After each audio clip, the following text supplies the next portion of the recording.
Thank you, everybody, for joining this morning. We're going to spend the next hour, hour and a half talking about continuity of operations.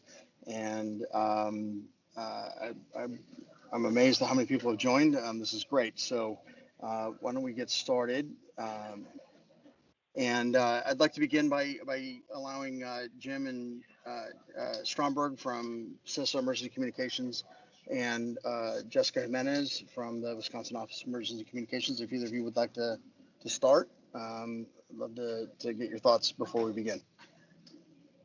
Hey, good morning. My name is Jim Stromberg, and I'm an Emergency Communications Coordinator for the Cybersecurity and Infrastructure Security Agency. And it's my pleasure to welcome you to the Wisconsin PSAP Continuity of Operations Plan webinar. This webinar and follow-up sessions are provided by CISA through our Technical Assistance Program. Thank you to the Wisconsin 911 Subcommittee and the Interoperability Committee for identifying PSAP COOPs in the Wisconsin SCIP. That's your state's strategic plan for emergency communications. And thank you to Jessica Jimenez and SWIC Matt Veal of the Wisconsin Office of Emergency Communications for pursuing this COOP planning project with CISA. And thanks to you for participating today. We are in the business of providing emergency services. When our 911 emergency communication centers have their own emergency, like a fire or a flood destroying a PSAP, a cyber attack that compromises a PSAP's technology, a worldwide pandemic that sickens PSAP staff, or civil unrest that makes your facility unsafe to occupy, we should have a plan. We know better. So welcome. I know you'll get a lot out of today's webinar. Thank you for being here, and I'll turn it over to Jessica Jimenez. Jessica. Hi, thanks, Jim. So as mentioned, my name is Jessica Jimenez. For those that do not know me, I am the Next Gen 911 Program Manager under the Wisconsin Department of Military Affairs Office of Emergency Communications.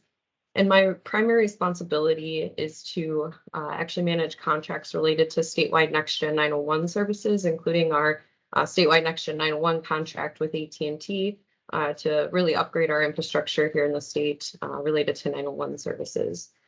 In addition to that contract and among other things, I'm also responsible for overseeing 2 new state grant programs under Department of Military Affairs that is aimed at assisting PSAPs and land information offices with implementing Next Gen 911. More specifically, under the PSAP or Public Safety Answering Point grant program, there are eligibility requirements based on recommendations from the 911 subcommittee that are really designed to begin standardizing 911 services across Wisconsin. And one of the eligibility requirements includes having an established plan that covers items necessary for PSAP continuity of operations. So in an effort to assist PSAPs in establishing those continuity of operations plans that not only include considerations for Next Gen 911's implementation, but also meet those grant requirements, we've asked CISA to provide some technical assistance in this area. I want to keep my intro short because we do have a lot to get through today. So I did just want to thank everyone for joining us here today. It's an amazing turnout, and really looking forward to introducing our upcoming project with CISA to develop a continuity of operations plan template for PSAPs here in Wisconsin. So with that, I will pass it off to begin the webinar. Thank you. All right, thank you, Jim and Jessica, for getting us started. My name is Andrew White, and I'm a subject matter expert working in a program called the Interoperability Communications Technical Assistance Program, which is part of the Emergency Communications Division in DHS CISA. And my primary expertise is in cybersecurity and resiliency. So I am involved in both continuity planning and also cyber response type activities. I've been doing this for about 25 years. And I think over the next 45 minutes, we'll try to give a high level overview of some of the major elements in a continuity plan. And then we'll go through some of the details about how to think through those components and start the work of actually putting them together into a usable document. And at the end of this, we'll talk a little bit about some of the rest of the program that we are going to put into place to assist you as you're trying to move forward. So as Jessica mentioned, the main objective here is to develop this COOP template that will help the PSAPs around the state of Wisconsin to establish a program that will both be viable in terms of using it in an emergency, but also to help them maintain eligibility for the grant programs that were mentioned earlier. We're wanting to put together a collaborative network as well with different leaders around the state that hopefully will continue the conversation around continuity planning. And I think as everybody's working together and sharing what's working and what's not working, then the plans will continue to strengthen over time and make sure that we're all able to serve our communities even when we're impacted with various events that occur in the world. So the developing of this COOP plan for the PSAPs across Wisconsin is a pretty big goal. So we've broken it down into a few components, and the objectives that we're going to work through both in terms of today and overall through the program. First is to help you prepare to facilitate these planning efforts, and that would be conducted then across the entire state of Wisconsin. We're also hoping to strengthen your understanding of continuity planning principles. We will eventually be providing you with a template that you can use to put your plan together more quickly. And then we'll also provide a number of different questions that can help you facilitate these conversations and make sure that the people involved are able to stay on target for the different needs that the plan needs to incorporate, and making sure that the information that's coming out is considered to be useful. Otherwise, the plan itself will very quickly be set aside in favor of less formal approaches to things. So beginning with basics of continuity planning, there are a few things we're going to cover. And so first, we're going to talk a little bit about some of the objectives associated with having a plan. Why do we even invest in the energy to write this document? Then we'll add some of the typical requirements that the plan would need to satisfy in order to be usable. And then we'll talk about some of the main concepts that the plan will cover. And we'll work through section by section through what would be a typical continuity planning template to give you an idea of the different types of things that go there. So I think one of the questions that comes up is what makes a PSAP continuity plan different from other plans that you might see for continuity of government? And I think that one of the things that is important to remember as we're talking about this conversation is that it is many of the same disciplines that we would put into the planning for any other part of a municipality or county or state government.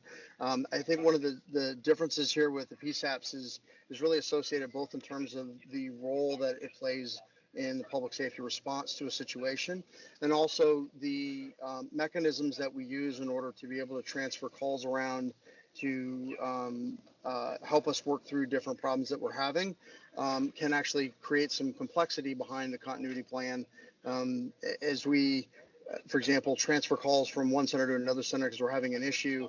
That's not a long-term viable process to support. So the plan gets complicated because that might be your immediate response, and then the plan gets activated, and then you may need to bring those calls back. And so that's what makes it a little bit different from some of the other types of plans you might see in other parts of the government. So there are a number of different objectives that we try to achieve when we're working through our planning document. And the first one is that we want to make sure that we can ensure continued execution of our mission essential functions. And what a mission essential function is, and we'll talk about this a little bit later as well in more detail, is essentially the things that you provide that if you weren't able to perform those duties, would make you not viable, or would call into question whether or not the agency itself is doing a good job. And so the COOP plan, first and foremost, is just trying to make sure that those essential functions are able to be continued throughout any kind of disruption. Another thing we're trying to accommodate is we're trying to reduce the loss of life or minimize the damage to a community that may result as a part of a PSAP being disrupted as the entire community is impacted from a disaster. The other thing a plan can help us work through is it'll help us to protect essential assets and information.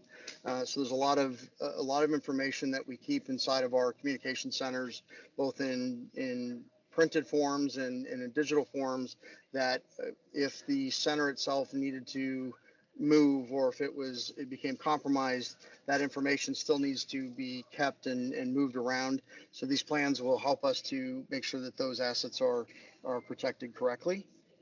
And the other thing that the plan will help us do is to work through our succession planning for key leadership positions. And this ends up being actually has two benefits for us. One is that it's important for us to understand, as our chain of command starts to break down, who are the people that can step into these different key positions, and make sure that we can continue to have that command and control element. Excuse me. The other thing about it that's beneficial, and we'll talk a little bit later about this, is that it's also a good opportunity for career development. So by identifying a person as a potential successor in one of these continuity plans, that also provides some opportunity for them to understand more about this role that they would like to be groomed to eventually take over. The next one would be to reduce and mitigate disruptions to our operations. And then finally, the last one is that by planning for a timely and effective recovery, the idea would be that we can hopefully achieve some outcome that is optimized beyond just trying to figure it out as we go along. Which then leads us to a number of different requirements that our plan needs to account for. And the first one is that we need to be able to use this document at any time. I think everybody can agree, we don't know when these things are going to happen. So knowing that we have a lever to pull at any time is important. The other thing about this document is it needs to help to create a phased implementation. So as the disruption occurs, there is a life cycle that we'll go through, and this document will help to separate these different parts of that life cycle from each other, so that we can address those individual needs separately. The third requirement is the plan really does need to ensure that sustainable operations can be carried on for an extended period of time, maybe as much as a month. And then the last part is the plan really doesn't work if everybody in the center doesn't understand what's in the plan and how to use it. So the last part of a good COOP plan actually includes the components of the training and exercise schedule to make sure that everybody involved is aware of the plan and its updates, and knows their position to play if the plan's ever being used. So this gives us some success criteria that I think are helpful in understanding the document as it comes together. And the first is that all the departments in a center should be involved in the plan. It's easy to overlook different groups that maybe would be considered not as essential to the actual operation of the communication center, but finance and HR and IT will all be equal partners in the continuity plan, because without finance, then we can't buy things during an activation, and without HR, then it may be a challenge for us to continue payroll and other things like that. And obviously, our Engine on One systems are very technology dependent, and so IT also has a very important role to play as well. The other element of a successful plan is that it should provide opportunity for input from a variety of different personnel. I think that the best plans are ones that are shared amongst the staff, and opportunities should be given that people can express concerns if they don't understand their role to play, or if they think that what the plan is calling for is is maybe not easy to implement, those kinds of things. Then awareness training that would be delivered usually annually, and then some amount of role-specific training that would be related to the key positions in the plan. This might include mentoring, and that's why I was bringing up that this is also a good opportunity for career development. These different kinds of training as they come together will ensure that the plan can be called into action quickly. Test exercises annually is also a good idea. I think that this could be something like a tabletop or a functional exercise, but it's also possible to find other opportunities to exercise a continuity plan. So, for example, if there's maintenance that is scheduled on some of the IT systems that may take down or has the potential to impair call taking or use of the radio system, things like that. That's a perfect opportunity to instantiate a part of the COOP plan as a way to test it and make sure that it works well. Then what we'll talk about a little bit later, our continuity plans will typically call for things like stage equipment that is set out and that will need to be maintained. So there will be a preventive maintenance program that needs to be developed that would make sure that these items are usable when we need them. And then the last part is that we'll need some plan for how we're going to improve the document over time. So we'll continue to learn lessons as we try to work through this plan and as we exercise it. And so obviously then treating it like a living document and improving it will make it stronger.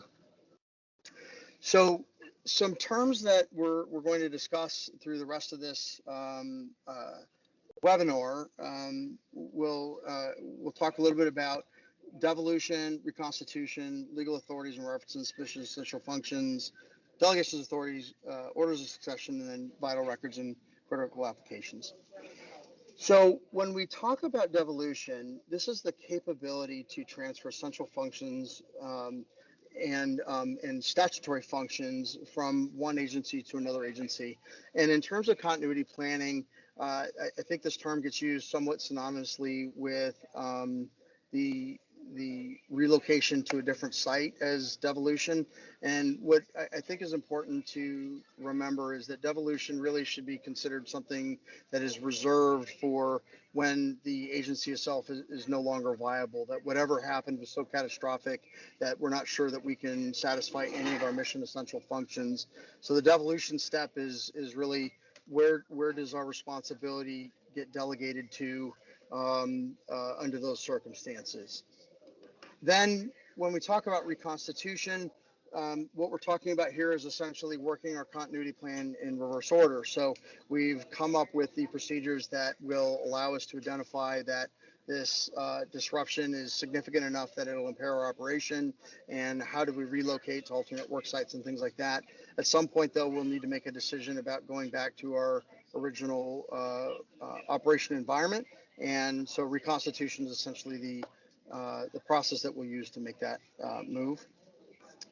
The legal authorities and references, the authorities are essentially the things that give us official permission to act, and these might be laws or regulations, different statutes that should provide some guidance in terms of what we must do or what we may not do, and it may also give us the ability to degrade or alter the way our services are performed based on certain circumstances. So the authorities is an important part because it is basically the compulsory items that will go into our plan. The references, on the other hand, are more akin to best practices. And so there's a lot of good resources out that can help to guide the development process of a COOP document. And the reason why we want to have some sense of both of these as we're putting our COOP together is obviously with the authorities, it's important for us to understand the framework that we need to work within. And then the references are helpful because they give us an idea of the frame of reference that was used for decisions that were made in the planning process. And so these will become very important later on when we work through the template. So I mentioned mission essential functions. These are the activities that must continue despite disruptions. They're typically categorized in terms of things that need to be resumed immediately or as soon as possible after a disruption. There's a metric that we'll talk about when we develop this template called the recovery time objective. And so these would be items that would have a recovery time objective that is very short, maybe an hour or less, or certainly less than say 8 hours. And then once we've identified these things, then they become the basis for how we develop the plan. So knowing our mission essential functions then allows us to work through what would be the staff that we need to satisfy those functions, what are the technology and equipment needs, what would the facilities need to look like, and how much space would we have to occupy, things of that nature. So the mission essential functions not only help us to work out what we need to accomplish as we activate our plan, they also act as a focal point to make sure that our plan is not trying to go into directions that might make it difficult for us to actually use. Delegations of authority, I think this is something probably all of us are familiar with, and this is the assigning responsibility of tasks from one manager or authority to another. As we talk about it in terms of COOP, we'll refer to it into two types of delegations of authority. There are statutory authorities that are granted that need to be managed different than positional authorities. So a positional authority might be, as a shift supervisor, you have the ability to assign people to a shift. That can be delegated, and the way that gets delegated is different than a statutory authority that might include things like legally only one person can say that the center must activate the COOP plan and evacuate the building, things like that. When we talk orders of succession, I mentioned this earlier, this is it begins with our defining the decision-making authority and the decisions that they're going to be making, and then we will work through who can make decisions in that person's place. Typically, the delegations of authority and orders of succession are coupled together. It's sometimes easier to work through that transition of decisions by figuring out what are the authorities themselves, and so those things will get packaged. We'll work through that as we have the template. And then the last part, and I mentioned this earlier, the vital records. These are the records that are typically used to support our mission essential functions, but they may also be things that we're required to maintain by law. So, for example, I'm not sure if this is common in Wisconsin, but a lot of states, for example, are required to keep written copies or hard copies of wants and warrants in the jurisdiction where the warrant is issued. So that would need to be maintained just as much as any digital information that might be stored in our CAD or RMS or some other systems. Those vital records are an important part of our plan. And then the critical applications are those technologies that we depend on the most. And so by defining them, then we're able to now draw a linkage between data and information and how they support our mission essential functions, and then the software and services and how they support our functions. And now we've got a more thorough look at the environment that we need to make portable. And okay, so now that I've given you this kind of high-level overview of these concepts, now we'll work through the template as it exists today, and then over the next few months we'll be making changes based on feedback that we're getting from Wisconsin to make sure that the template is going to be something that'll be usable across the state of Wisconsin. And then we'll actually end up following up with additional detail about the template as that is done. So in this section, we'll talk a little bit about the main sections of the plan and some of the content that'll go into those sections. And then we'll talk a little bit at a high level about some of the questions that can be used to elicit information as we work section by section to develop the plan. So typically our templates It's going to begin with a couple of different items. There will be a supersedes block, authorities and references, applicability and scope, and then linkages and dependencies. And so working through those, then we would get to the next major component, which will be our planning scenarios and assumptions, which will typically consist of our threat and hazard identification and our risk assessment, which is known sometimes as a THIRA.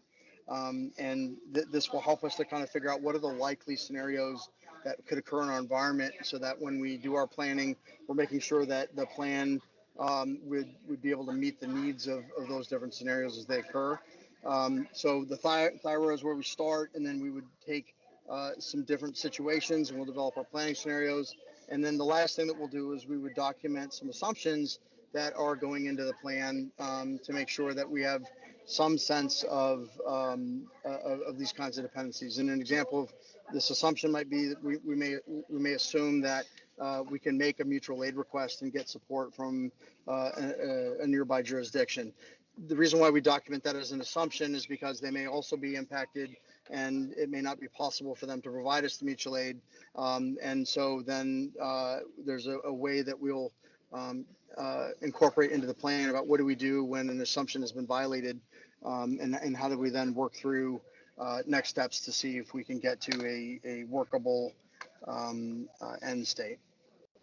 So as we move out of that planning section, then what we start to work into is the concept of operations for the actual continuity plan. And these items here are meant to provide focus across all phases of the life cycle. And so these are generally more generic in their descriptions, because they're broadly used. And then later we would follow up with a phase by phase component. So the items in this one are the leadership, command and control, personnel, alternate work, and our mission essential functions and essential supporting activities. And these topics are important enough that we actually decided to do a bit of a deep dive. So beginning with leadership, command and control, this gets broken down into some additional detail.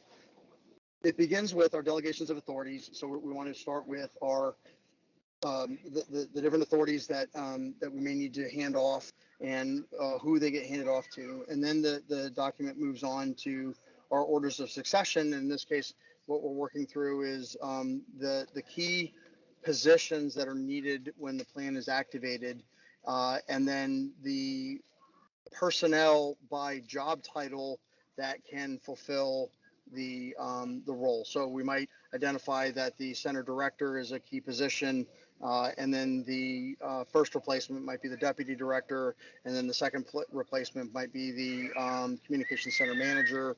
And now we've got some continuity that we can use to make sure that somebody is able to fulfill that role as this plan is activated. So now that we've worked through the decisions that are either statutorily defined or positionally defined, and who would be receiving these decisions, now it's important for us to work through the critical information requirements. And in this case, the plan will spend time documenting the information that the decision makers will need in order to be able to make these decisions effectively. So by documenting these things up front, there's a couple of benefits that we get. The first is that we know what information we need to make a good decision. And more importantly, then it's easier for us to communicate that we've made a decision without all the information we need. So it may not be a good decision, and that can help set the tone for how we react as we're learning that decisions we're making maybe are not going the way that we were hoping. And then the last part is devolution, and this is basically the final statement that we make that says, okay, we've attempted to restore operations, and it doesn't look like this is going to be something that we can do for whatever reason. And so the plan will talk through a little bit about what are the authorities that need to be transferred and who are the recipients of these authorities. And then the last part would be essentially some statement of acknowledgement from those entities that would be taking these, that they understand that they are written into this plan as the sort of the last point of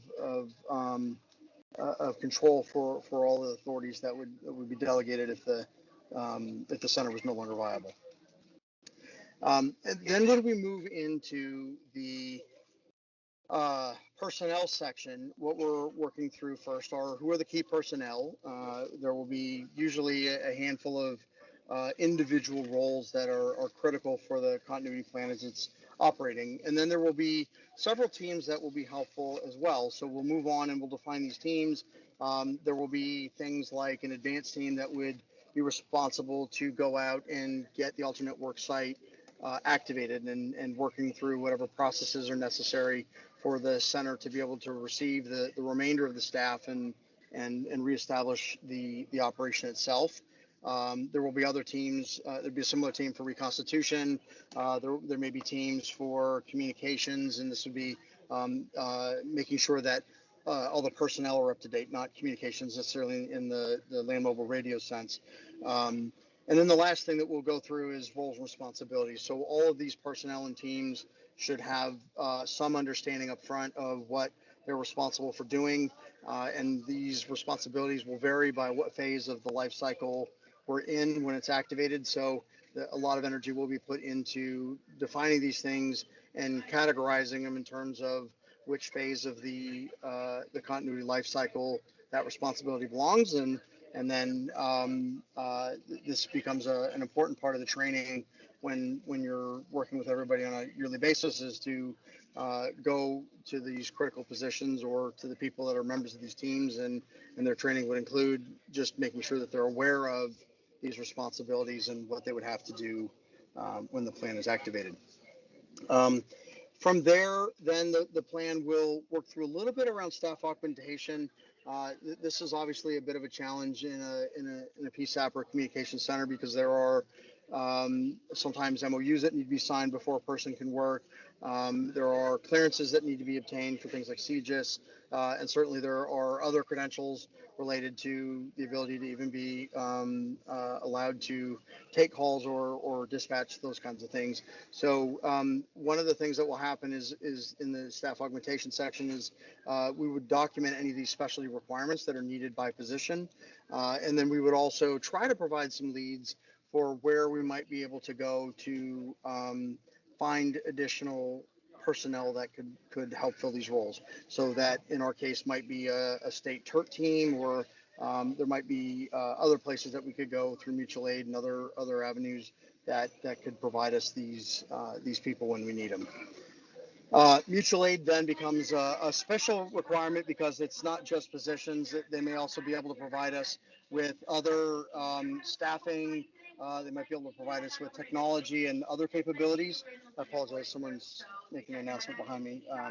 But anyway, so we would work through these requirements in terms of mutual aid and try to see if we can identify any extra expectations that we're hoping to be able to have filled when we call our mutual aid partners. And then the last thing that the personnel section would include would be the planning needed for moving personnel from their main work location to whatever the alternate work location is. So this may need to include things like contracts for bus companies to move people in the case where we don't feel comfortable having people using their personal vehicles to make that change.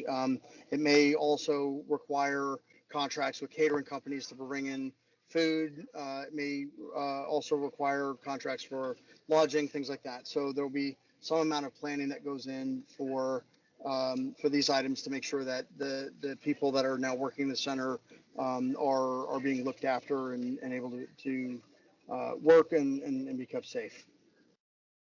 Which will then take us to the alternate work site. And this becomes, I think, the main focus of our plan, because if we need to leave the center and move somewhere else, it can be a complicated process to accomplish identifying where we can go, but also making sure that the technology and infrastructure that we would need to function is in place. So the way that the alternate work site begins is in terms of requirements. So we would talk in terms of location details, and this would be things like, is there any specific location it needs to be? Are there any details in terms of access to the building, connectivity, those kinds of things? Um, then we would move on to space configuration. So then we'll work through some requirements around how much space we would need to occupy. And I think this is something that's easy to overlook. So, for example, there was a PSAP in Oregon during the wildfires in 2020 that had identified what they felt was a viable alternate work site. And then the wildfires were occurring. They needed to evacuate the center. They arrived and found out that the center was only about half as big as they needed. So they spent a lot of energy then trying to figure out how do they divide the workforce into half so that they can work from two different locations. And they worked it out. But obviously, at the end of the wildfire season, one of the first things they did was work through the plan to change their space requirements and identify a new location that they could work out of, so that if they ever had to leave again, they would have a space where everybody could be working in a single location rather than being divided amongst several locations. Moving through the communications and technology, this ends up being a very important step because some of the technologies that we use are keyed to the networks and other infrastructure and components that we're on.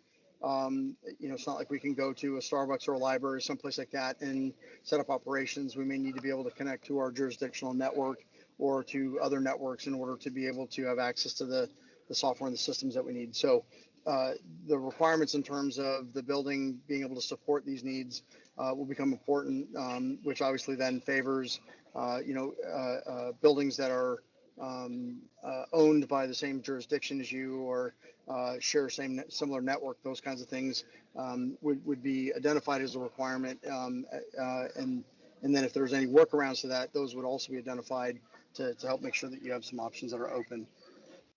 Another thing that then becomes important to work through is site security.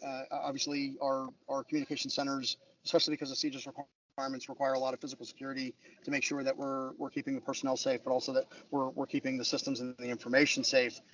So a good amount of energy is put into defining that. And then the last part is the requirements around site logistics. So it may be important for supplies and equipment to come in on a box truck or some other larger vehicle, and that may require a loading dock because the truck may or may not have a lift gate, those kinds of things. So there would be information regarding that. And then as we're now picking locations, we're going to refer to them in terms of their closeness to these requirements. So maybe we've picked a school as having a gymnasium that's big enough that we could work out of. And then are there constraints like this is only a viable option for us in the summer, we can't use it during the school year, or there might be other constraints like the facility itself is a good facility. However, it would be very difficult to get a large an 18-wheeler or a box truck in because of low-hanging wires or some other requirement. Those kinds of things. And as we document those, now what we've created is a very good set of potential sites that we can work from. And then the next step in the plan would be to see what does it take to lock down those sites to make sure that they are available when we need them. Moving on to the communications plan, this is not so much a 205 if you're a COML. This is more in terms of making sure that we're keeping people informed of the situation. So this would begin with our management communications. The plan will include some amount of effort to identify the mechanisms that we're going to use to make sure that the different members of the leadership team are able to stay in contact with each other. And so we'll talk through a little bit of that. Then there's a very important communication pathway down to the employees. So the next part of the plan will work through some of the ways that information can be shared with the employees so that they can understand what's going on. And this doesn't necessarily have to be a phone conversation. We can create a voicemail box that they can call a specific phone, and when they get there, they can get an information briefing, or it might be that we post something on an intranet site that they can get to look at it. There's a number of ways that this can be done, and these ways would be identified. The next one would be vendor communications, and this will be important because our vendors are going to ultimately be a very valuable asset to us as we activate our plan and move forward. But we also need to be careful that we aren't necessarily able to divulge all the information that we have about what's going on to them. So the plan will help to work through what information can be shared and can't be shared, when it should be shared, when it should not be shared. And then probably the most important part is making sure that the vendor understands that, for starters, this information that's being shared is considered sensitive, but also that the information that's being shared is being shared with a purpose, and that they understand that as this information is being shared with them, what they need to do with that information in order to involve themselves in supporting us as we're working through our move to a new location and then reestablishing our operation itself. And then last but not least is media communications. It's obvious that at some point the media is going to find out that we've had to activate our continuity plans, and they're going to be very eager to understand the circumstances that led to that activation, and where are we going, and how is it going, and what impact is that going to have, and all those things. Need to be given either to the PIO or as a placeholder for a person who will act as the PIO regarding the release of information to the public and to the employees. There will be some direction in terms of what they should say or not say if they're engaged by the press. And then hopefully this communications plan will establish a baseline to make sure that through four corners of the organization, everybody's getting the information that they need. Then we move on to the essential functions and supporting activities. I've already discussed the mission essential functions, so I won't cover that too much more. But the next concept that I wanted to bring in was this idea of an essential supporting activity. And essentially it's that next tier of work or activity that we do that is required for a mission essential function to be able to work. So it by itself is not necessarily a problem, but not having it may present us with problems in supporting our mission essential functions. And so a good example of this might be our HR systems. So our mission essential functions can run for some amount of time without payroll, but obviously at the end of the pay period, people are going to want to see a paycheck. So an essential supporting activity would be that second tier of thing that we would need to reestablish at some point, maybe even very quickly. But it is something that can be prioritized as a lower priority activity while we focus first on getting our mission essential functions again. And then both the mission essential functions and essential supporting activities are governed by what we refer to as a recovery time objective. And this is the maximum amount of time that one of these things can be offline. And so the way that we typically would use this is we're setting a target, and we want to be cognizant of the fact that the essential function may or may not be easy to restore. So these targets are meant to set the order of operations, and they are meant to help create a sense of urgency, but they don't necessarily need to be treated as absolute. So for example, in our PSAPs, one of our mission essential functions is the ability to receive inbound calls from wireline or wireless calls to 911. So the recovery time objective on that maybe would be 30 minutes. We could fail to take those calls for 30 minutes at the absolute maximum, and then somebody needs to be able to answer that call. Now that one might be fairly easy because the way our systems are set up, we can roll those calls over to a secondary PSAP, and that's easy to satisfy. But now we need to get to the next mission essential function, which would be the ability to dispatch these calls once they've been received. So that might be given a recovery time objective of say 2 or 3 hours. And so now the calls are coming in. There are ways that we can work around, maybe using handheld radios or something to attempt to dispatch, but at some point we're going to need to have a more robust solution in place. But 3 hours depends on what's going on. That may be easy, that may be hard. So again, now we get to this place where maybe it's more of a value in terms of its prioritization and less in terms of the absolutes. And then the other thing would be our ability to interact with the responders as they receive the call and they're working through whatever request for service they've gotten. That might have a slightly longer recovery time objective than that.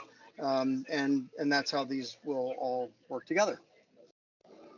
So once we have our high level concept of operation in place, now we can start to work through our operational phases, and then we can also work through some of the details of how we implement the plan. So the 4 operational phases that we're concerned with first is the preparation phase, then the activation and relocation phase, followed by the actual ongoing operations or continuity operations phase, and then finally the reconstitution process, which is the move back home. Then we would talk through, we'll talk a little bit more about plan management and appendices, and then we'll wrap this up. But going into a little more detail around the preparation cycle, as I mentioned earlier, one of the goals of our planning process is to be able to identify resources that we need and pre-position them into strategic locations so that if we need to relocate, the things that we need, at least in part, might be available at the new location. So we're not trying to figure out the logistics problem of moving these things from one place to another. So that becomes an important thing. The other thing that we want to maintain in our preparation cycle is driveway kits. And so this might be something that we keep at the center that would have things like printed copies and digital copies of the plan itself, of other SOPs and things of that nature. It might also include contact lists and maps and vendor information and things like that. And these would be given to the advance team so that when the decision is made to evacuate the center and move to the alternate work site, they would take these kits with them, and the kits would both help them to make sure that they're able to arrive safely at the new site, but also it would provide them with the information that they need to activate the site and start the readiness process so that as everybody else is moved from the location from the old location to the new location, then that transition is happening smoothly. Another big part that I think becomes important is something I think we maybe take for granted is the personal and family preparedness. So it is important that the members in the center have at least some sense of what happens to their family if an emergency happens and they're not able to leave the center, and those kinds of things. And so the plan will try to provide some guidance and resources that are available so that the staff has the confidence to know that their family will be okay. Because I think we can agree that it's hard to focus on serving your community when you're worried about what's happening with your kin. So the plan will try to accommodate that situation. And then all of these things require some kind of care and feeding. So the last part of the preparation phase is just the regularly occurring maintenance that we do on these caches to make sure that all of the items are serviceable and that everything that we expect to be in these kits exists, and that if there are any specialty items that require training, that the people that are likely to use it know how to use it, and those kinds of things.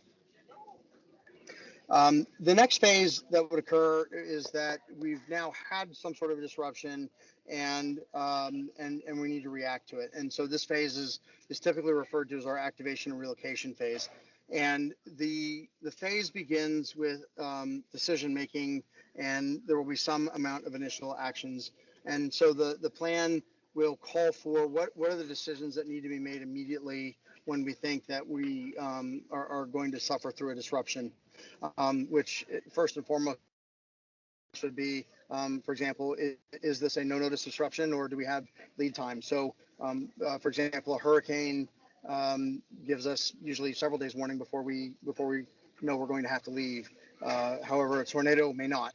So the decision making will vary a little bit depending on that kind of a factor. It'll also vary a little bit based on what time of day is it. So if it's in the middle of the workday, all the key personnel are in the building, and we need to activate the plan. That decision is made differently than if it's in the middle of the night, and we may or may not even be able to wake people up to let them know that we've got a problem. So the document will begin by describing those things. The other thing is that not all disruptions require a relocation, for example.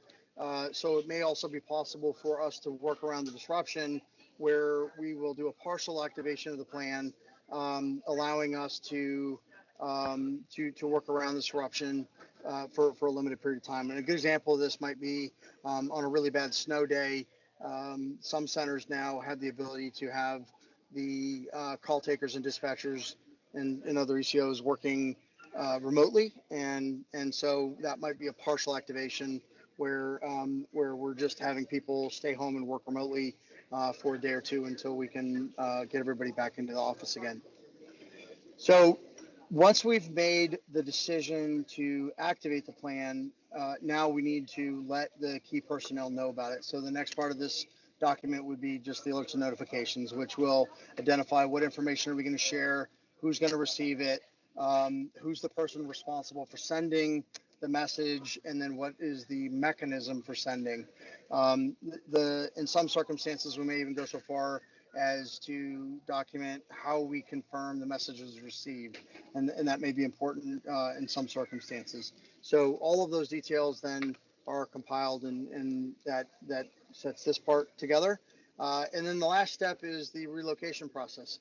And this is essentially the mechanisms that we're going to use to get everybody out of the center and to move to their assigned alternate work location, whether that's their house or some other facility.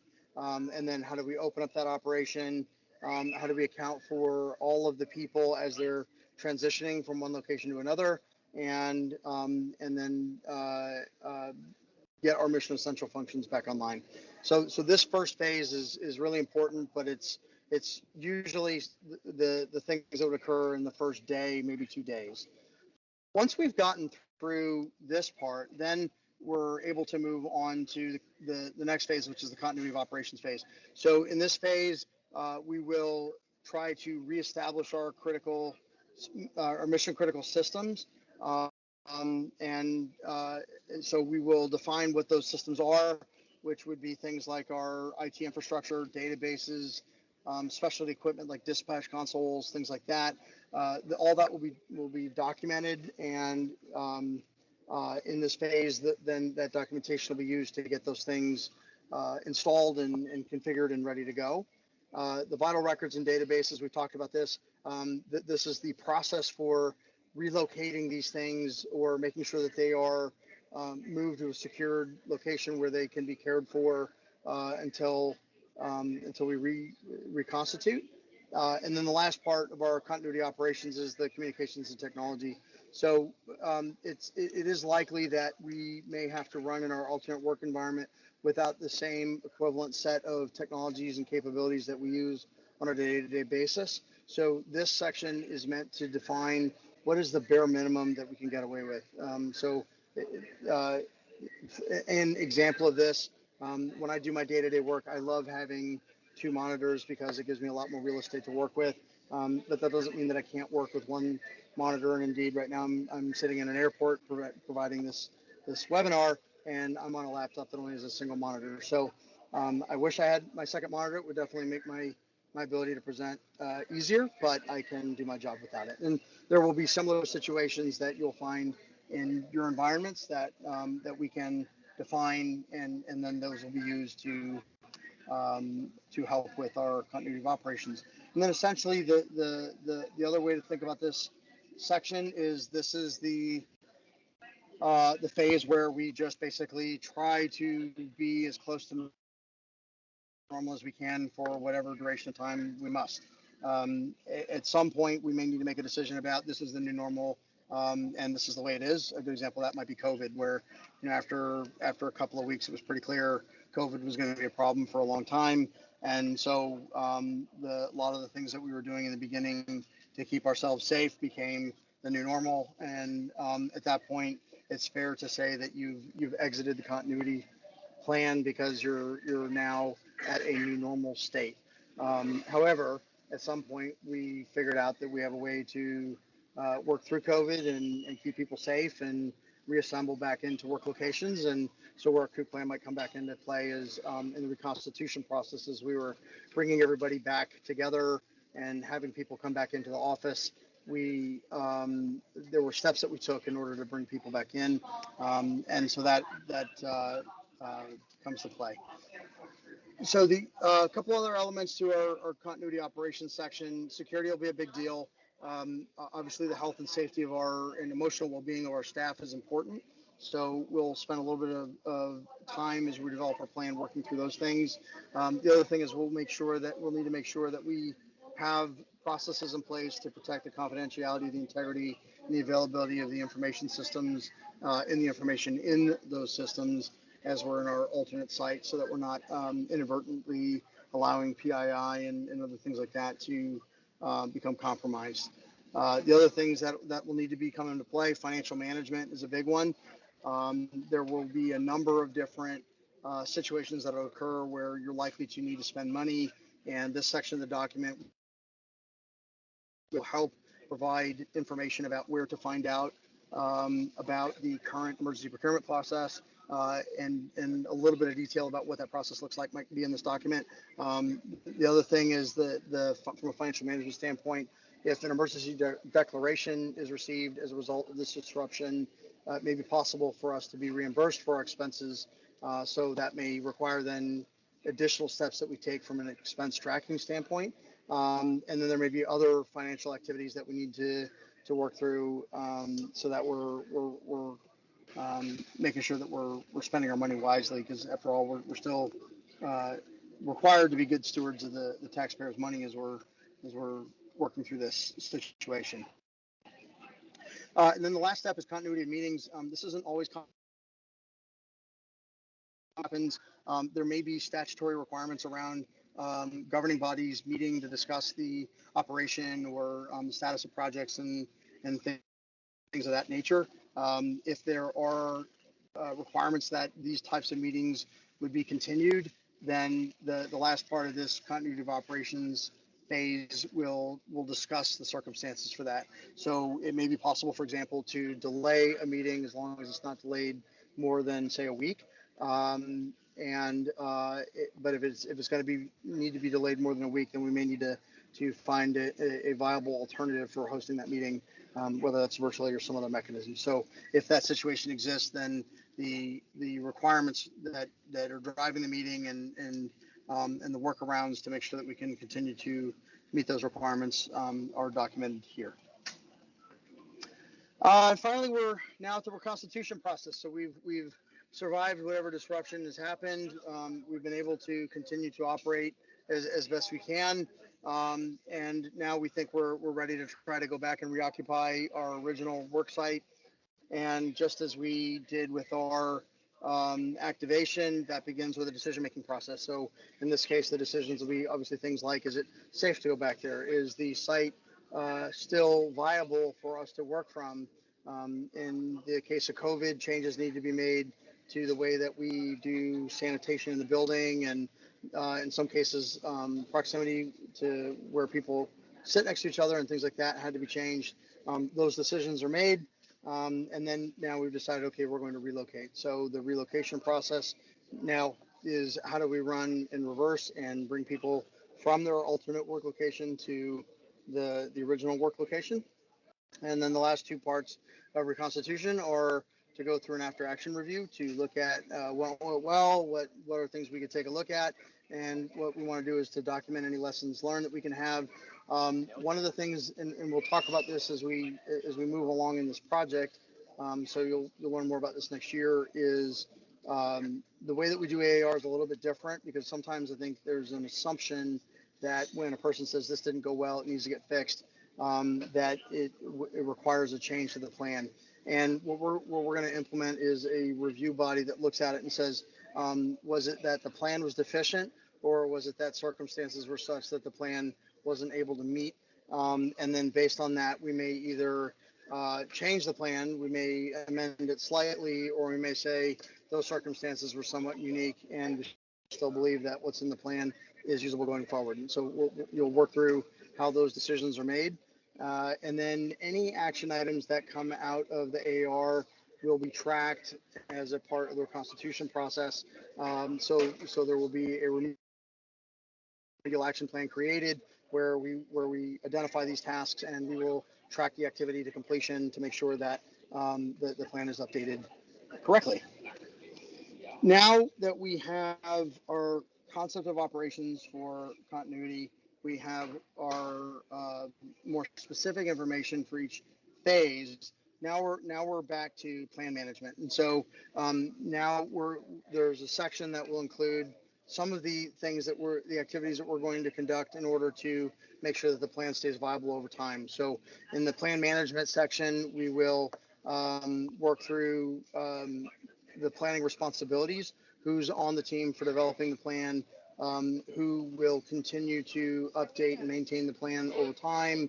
And then this section will also work through any testing and training requirements that we have, any exercises that we're going to conduct, and it will also provide a multi-year strategy for evolving the plan. One of the things that's very important to remember is that the best continuity plans didn't start out at a perfect state of maturity. So what we want to get is a usable plan, and then over time we'll address it section by section and mature each section slowly. And as we do this iteratively year over year, the plan will just get better and better. So that process will get defined in the plan. And then the last part of the document is just the appendices. There's a lot of things that are in there, things that we would recommend. We've got a matrix for documenting mission essential functions and business impact analyses that's useful. If there are manual workarounds to technology problems, sometimes that's a good section to have in there. Procedures and checklists are obviously great resources to keep. And then maps, directions, any information regarding accessing important documents that are stored electronically, and then rosters, contact information for personnel, for vendors, things of that, and then any written delegations of authorities that we had to have for those statutory delegations would need to go here, along with any MOUs or MOAs that we're signing for mutual aid. And then over time, we will also add our AARs and remedial actions so that we've got a complete package of these things in our plan. And this is it. This is our plan. And so I'm excited to be able to come back to you as we finalize the template and are able to present what we're going to provide you as a tool to help you work through this process on your own. In the meantime, there are a couple of really good resources that you might look into. A lot of the material that I discussed today, if you want to go over it again, I know I went through it somewhat quickly. If you go to the FEMA EMI online, IS 1300 is the Introduction to Continuity of Operations. It's a good class. It takes about 4 or 5 hours, and many of these concepts and other concepts are covered there. So it's a very good resource. Then another one, NANA has a continuity of operations plans for PSAP's document. It's a combination of a template and some other best practices that is also a really good resource. And then APCO has put together the Emergency Communications Center Crisis Response Task Force. They've started putting out some resources as well to help through the planning process for continuity of operations. And that's it for me. So from what we discussed today, in terms of next steps, by the end of January, we'll be having a workshop to actually take this template that I've been describing and to customize it to make it work for the state of Wisconsin. From there, we will then have one final workshop in February to make sure that all the I's are dotted and T's are crossed. And then we will actually provide a final opportunity for everybody to come back together where we'll present the template and give people a chance to ask questions, and there will be other resources available to help make sure that you're able to get the best use out of the document. And with that, Jessica or Jim, anything else you want to say on the plan or the process? Jim Stromberg, just thank you. Okay. All right. So yeah, in terms of process, what we are asking of folks on the call, we're looking for volunteers to help assist us in developing that template and providing feedback that's applicable to Wisconsin PSAPs that will be using this. The final template we hope to serve as an aid for all public safety answering points in Wisconsin. It is not required, but again, meant to help PSAPs with developing their own continuity plans for those that maybe don't have any, or for those that do have one, really hoping to enhance what you have. On the slide, we did identify several dates where we would hold those development workshops, and then the final workshop if needed to finish up any of those remaining items. As I mentioned, we're looking for volunteers, so if you're interested in volunteering to, sorry, I'm getting a lot of feedback. If you're interested in volunteering to help us develop that template, please feel free to email one of us. If you go to the next slide, we do have our email addresses listed there.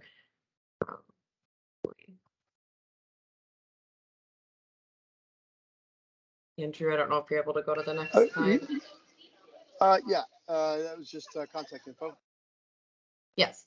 So for anyone that's interested in volunteering to help us develop that template, please do email one of us. Hopefully by the end of November. I think that will leave us enough time to get some of the doodle polls out to schedule the workshops for early next year. And then for those that were unable to join us today, I do hope to have a recording out in the next few weeks. In case Teams doesn't track your email address, please put that in the chat. I have recorded the ones sent earlier, so during the presentation, but I also have my usual distribution list that there are a lot of unfamiliar names on this call. I want to make sure that I get everyone. And with that, I will pause just to make sure there aren't any questions or other comments from CISA before we conclude today.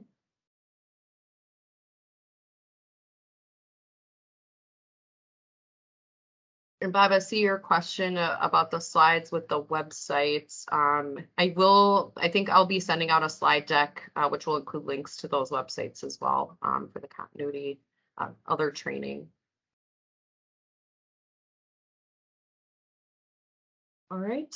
Again, feel free to email us if you're interested in volunteering to help us develop that template. Otherwise, just want to thank you all again for joining us today, and we do really appreciate your time. Thank you. Appreciate it, everybody. Thank you so much for joining us today.